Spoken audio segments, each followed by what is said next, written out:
नमस्कार, मैं राम प्रकाश राय। पिछले कुछ समय से लगातार national Herald, ED, Sonia Gandhi, Rahul Gandhi, ये सारे लोग लगातार मीडिया की सुर्खियों में हैं। कारण नेशनल हेराल्ड में हुए हेरा फेरी या मनी लॉन्ड्रिंग के मामले में ईडी ने कांग्रेस पार्टी के राष्ट्रीय अध्यक्ष सोनिया गांधी को समन किया। उन्होंने उनसे बुलाया, राहुल गांधी को पूछताछ के लिए बुलाया गया। पहले राहुल गांधी से पूछताछ हुई, उसके बाद फिर सोनिया गांधी से पूछताछ हुई। 3 बार सोनिया गांधी को पूछताछ के लिए बुलाया गया। अब ईडी ने नेशनल हेराल्ड की जो प्रॉपर्टीज़ हैं उस पर छापेमारी करनी शुरू कर दी। लखनऊ सहित देश के 10-12 ठिकानों पर अलग अलग छापे मारे गए और वहाँ पर जांच हो रहा है। माना जा रहा है कि जल्द ही नेशनल हेराल्ड से जुड़े हुए तमाम जो संपत्तियाँ हैं वो संपत्तियाँ ईडी अटैच कर देगी। इन सब के बीच सुब्रमण्यम स्वामी का एक दावा अब चर्चा का विषय बन गया है। सुब्रमण्यम स्वामी ने बड़ी मजबूती से ये दावा किया है कि सोनिया गांधी और राहुल गांधी इस मामले में जेल जाएंगे। ईडी की जो कार्रवाई हो रही है, एक तरफ ईडी की कार्रवाई, दूसरी तरफ सुब्रमण्यम स्वामी का ये दावा। दरअसल स्वामी का ये जो दावा है वो उन्होंने अपने एक इंटरव्यू में ये दावा किया है। एक डिजिटल मीडिया चैनल को इंटरव्यू देते हुए स्वामी ने साफ तौर पर कहा है कि वो जब ये मामला आगे बढ़ेगा तो इसमें राहुल और सोनिया को जेल जाना होगा। दरअसल जो नेशनल हेराल्ड का मामला है वो हम एक बार शुरू से आपको बता देते हैं, फिर जो है सुब्रमण्यम स्वामी की बात करेंगे। साल 1938 में जवाहरलाल नेहरू ने 5000 स्वतंत्रता सेनानियों के साथ मिलकर के नेशनल हेराल्ड की शुरुआत की थी। जो इसका संचालन था वो एसोसिएटेड जर्नल लिमिटेड यानी एजेएल किया करता था। जब देश को आज़ादी मिल गई तो आज़ादी के बाद नेशनल हेराल्ड कांग्रेस का मुखपत्र हो गया। एजेएल इसका संचालन करता रहा, जो अंग्रेजी का अखबार निकलता था। इसके बाद साल 2008 में अखबार बंद हुआ। उसकी जो वजह थी कि उसके ऊपर बड़ा लोन हो गया था। कहा उस समय जो अभी आंकड़े आ रहे हैं, आंकड़ों के हिसाब से ये कि उस पर 90 करोड़ रुपए का लोन हो चुका था, जिसके चलते अखबार बंद हो गया। ध्यान देने वाली बात यह है कि तब लंबे समय तक देश में कांग्रेस का शासन रहा और ये कांग्रेस का मुखपत्र होने के बावजूद भी नुकसान में चलता गया और इसके ऊपर जो कर्ज था वो बढ़ता चला गया। उस बढ़ते कर्ज के बोझ के तले ये अखबार साल 2008 में बंद हो गया। साल 2010 में यंग इंडियन लिमिटेड यानी YIL नाम की एक कंपनी रजिस्टर होती है। इसमें राहुल गांधी की जो हिस्सेदारी बताई जा रही है वो 76% से ज़्यादा है। YIL जो है वो फिर AJL का अधिग्रहण कर लेती है, जिसके तहत नेशनल हेराल्ड अखबार का संचालन हो रहा था। इस अधिग्रहण के साथ साथ ये जो 90 करोड़ रुपए का नेशनल हेराल्ड पे लोन था AJL पे, वो लोन भी YIL को शिफ्ट कर दिया जाता है और इसके लिए कुल 50 लाख रुपए पेड किए जाते हैं। यानी YIL जो है वो 50 लाख रुपए में AJL को अधिग्रहित करती है।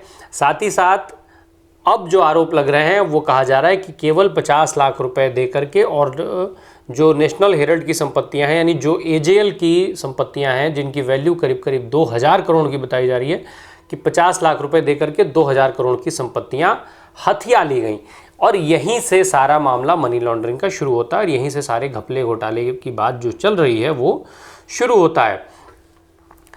अब इन सब के बीच इसमें स्वामी का नाम कहाँ से आता है? दरअसल स्वामी ने साल 2013 में इस मामले की शुरुआत की थी। उन्होंने इस मामले को उठाना शुरू किया था। इस इंटरव्यू में जब उनसे सवाल पूछा जा रहा है तो एक सवाल के जवाब में उन्होंने ये बात कही है कि ये जो सारा मामला था, इस मामले की शुरुआत मैंने की। और जब बीजेपी की बात करते हुए भी उन्होंने कहा कि बीजेपी के जो प्रवक्ता हैं वो बार बार ये दावा कर रहे हैं कि ये सारा बीजेपी का किया धरा है, पर बीजेपी ने इसमें कोई मेहनत नहीं की। जिस समय सुब्रमण्यम स्वामी इस सारे घटना के खुलासे के लिए मेहनत कर रहे थे, उस समय ये सारे लोग ऐशो आराम कर रहे थे। इतना ही नहीं, सुब्रमण्यम स्वामी ने यह भी आरोप लगाया कि भाजपा के ही कुछ नेता सोनिया गांधी और राहुल गांधी को बचाना चाहते थे, जिसमें उन्होंने एक जगह अरुण जेटली का नाम भी लिया है। इसके अलावा उन्होंने जिक्र करते हुए कहा है कि जो चाहे राहुल गांधी हो या सोनिया गांधी हो, वो बार बार पूछताछ में सारा जो जिम्मा है वो मोतीलाल वोरा को बता देते हैं कि सारी जो देखरेख थी, जो लेन देन की जानकारियां थी, वो मोतीलाल वोरा के पास थी और मोतीलाल वोरा ही इसकी देखरेख किया करते थे। सारा लेन देन का जिम्मा उनका ही हुआ करता था। ऐसे में अब ये भी है कि मोतीलाल वोरा चूँकि अब है नहीं इस दुनिया में, तो वो इन चीज़ों को साबित नहीं कर सकते हैं।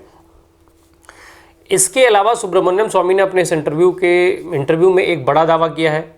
उन्होंने कहा है कि वो जितने भी सबूत हैं वो सारे पहले अपना जब वो केस फाइल कर रहे थे उस समय उन्होंने सारे केस दे दिए थे, सारे सबूत पेश कर दिए थे और इन्हीं सबूतों के बिना पर ये जांच आज तक यहाँ तक पहुंची है। साथ ही साथ उन्होंने ये भी कहा है कि जो नेशनल हेराल्ड बिल्डिंग है उसके चौथे माले पर ये इन सब सारी चीज़ों के सबूत मौजूद हैं। उसमें एक सवाल के जवाब में कि क्या ईडी को कोई राय देना चाहेंगे, तो उन्होंने कहा कि ये जांच जो है अब वो सही दिशा में चल रही है।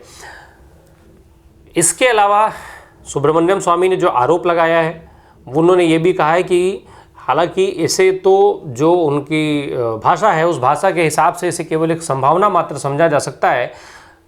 स्वामी के हिसाब से राहुल गांधी और सोनिया गांधी ये पैसा विदेशी मुद्रा में लेकर के आए होंगे और उन्होंने इसको फिर यहाँ पर भारतीय रुपए में कन्वर्ट किया है और ये सारा जो खेल है वो इसी तरीके से खेला गया और मनी लॉन्ड्रिंग यहाँ पर हुई।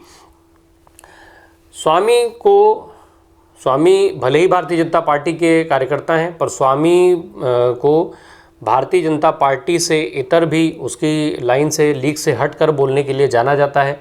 तमाम मुद्दों पर बेबाकी के लिए उनको जाना जाता है, फिर चाहे वो जनता पार्टी में रहते हुए चंद्रशेखर के खिलाफ जनता पार्टी के अध्यक्ष का चुनाव लड़ना हो या 1996 में जयललिता के ऊपर मामला दायर करना हो, 1988 में फ़ोन टैपिंग के फ़ोन टैपिंग की बात का खुलासा करना हो या 2G घोटाले की बात हो।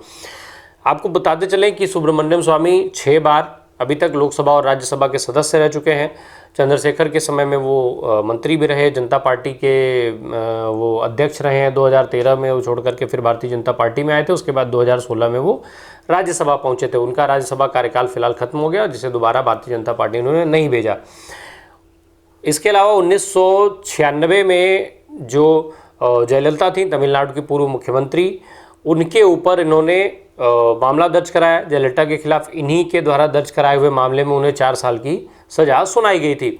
इतना ही नहीं, 1988 में इन्होंने कई नेताओं और बड़े व्यापारियों के फ़ोन टैपिंग कराने का मामला उठाया था। उस संबंध में इन्होंने चिट्ठी लिखी थी, जिसके बाद खूब बवाल मचा था और इसी चिट्ठी के चलते, इन्हीं के उठाए हुए मामले के चलते उस समय कर्नाटक के मुख्यमंत्री रामकृष्ण हेगड़े को अपने पद से इस्तीफा देना पड़ा था। वो दीगर है कि बाद में रामकृष्ण हेगड़े ने मुकदमा भी इस मामले में दर्ज करवाया था। 2G घोटाला, जिसको बहुत बड़े घोटाले के तौर पर जाना जाता है, तमाम तरीके, हालांकि इस बाद में इन घोटाले में जिन लोगों का नाम आया उन्हें कोई सज़ा नहीं हुई और उसमें से तमाम लोग बरी होते चले गए, पर 2G घोटाले के खुलासे के पीछे भी सुब्रमण्यम स्वामी का हाथ माना जाता है। उन्होंने उस पर भी तमाम प्रयास किए थे। उसके संबंध में उन्होंने तत्कालीन प्रधानमंत्री मनमोहन सिंह को कई चिट्ठियाँ लिखी थी। तो सुब्रमण्यम स्वामी को सरकार, सत्ता या तमाम दूसरे दलों के खिलाफ मुखरता से बोलने के लिए जाना जाता है। ऐसे में जिस नेशनल हेराल्ड केस का जो ये मामला है, जो मनी लॉन्ड्रिंग का मामला है, इसे सुब्रमण्यम स्वामी ने ही उठाया था और अब वो ये दावा कर रहे हैं कि राहुल गांधी और सोनिया गांधी को इस मामले में जेल जाना पड़ेगा। बहरहाल उन्हें जेल जाना पड़ेगा या नहीं जाना पड़ेगा, या इस मामले में वो दोनों बरी हो पाएंगे, ये तो आने वाले समय में पता चलेगा। पर कहीं ना कहीं स्वामी के इन दावों में एक बार फिर से सियासत को गर्म कर दिया है। धन्यवाद।